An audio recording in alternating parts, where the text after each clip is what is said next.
Something exciting is brewing in international football, and it's coming straight from Brazil.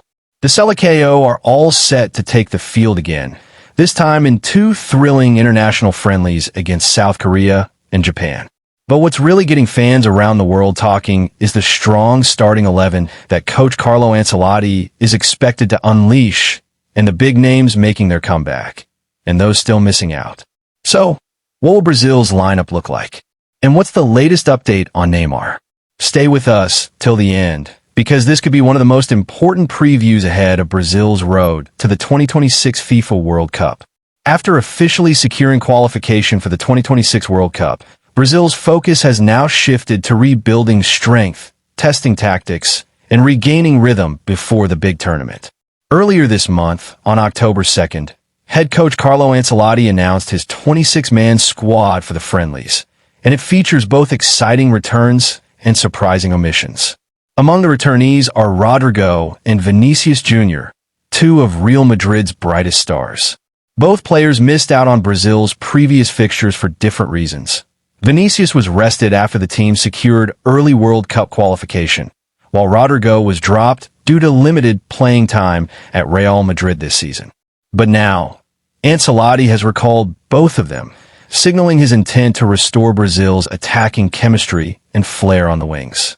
However, one name is still missing, Neymar Jr. Despite hopes of a grand comeback, the wait for Brazil's all-time top scorer continues.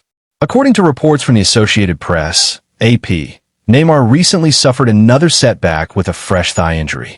Because of that, Ancelotti has decided not to risk him in these friendly matches. Neymar last wore the yellow jersey back in October 2023, but recurring injuries and fitness concerns have kept him sidelined ever since. The 32-year-old Santos forward has been struggling to regain full form, and now, his return to the national team, possibly in the upcoming November friendlies, remains uncertain. Meanwhile, several other key players have also missed out due to injuries. Barcelona winger Rafinha, PSG center-back Marquinhos, and Liverpool goalkeeper Alisson Becker were all unavailable for selection this time around. In their absence, Ancelotti has had to reshape his defense and attack, but he's also made some bold and refreshing calls. One of the biggest surprises in the squad is the return of Éder Militão. The Real Madrid defender, who spent a long period out with injury, is finally back in the national setup. His return adds much-needed stability and leadership to Brazil's backline. Another headline-making inclusion is young striker Igor Jesus, who recently joined Nottingham Forest for Botafogo.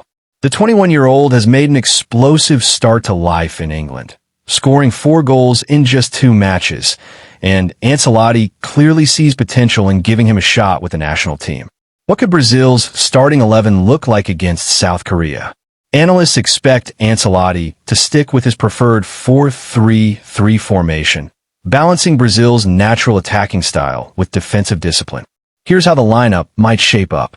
In goal, Ederson from Manchester City will almost certainly start, given his strong recent performances at club level. In defense, we could see a back four of Caio Henrique, Gabriel Magalhães, Éder Militão, and Wesley. This combination blends youthful energy with solid experience, ideal for dealing with South Korea's quick counterattacking game. Moving into midfield, Ancelotti is likely to deploy a trio of Casemiro, Bruno Guimarães, and Lucas Paqueta. Casemiro will anchor the midfield as the defensive shield.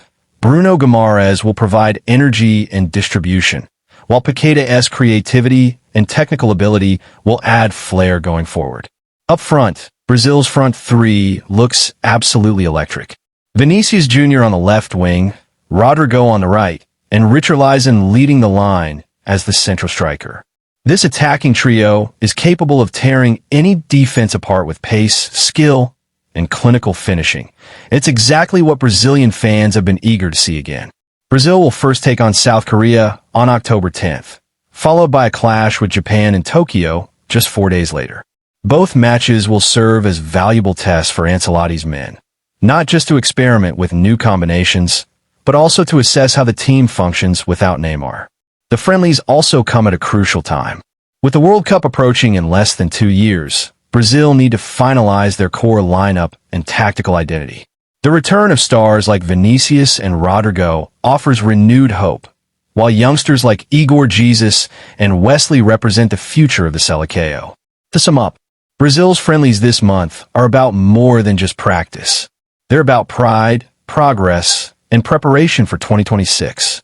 Fans will be watching closely to see whether Ancelotti's tactical vision is starting to take shape, and whether the team can continue Brazil's legacy of beautiful, attacking football. One thing is certain, even without Neymar, Brazil's lineup looks strong, balanced, and full of promise. As they get ready to face South Korea and Japan, all eyes will be on how the next generation of Brazilian stars perform, and whether they can light up the pitch the way the world expects from the five-time world champions. So don't miss a moment, because Brazil's journey to greatness is just getting started.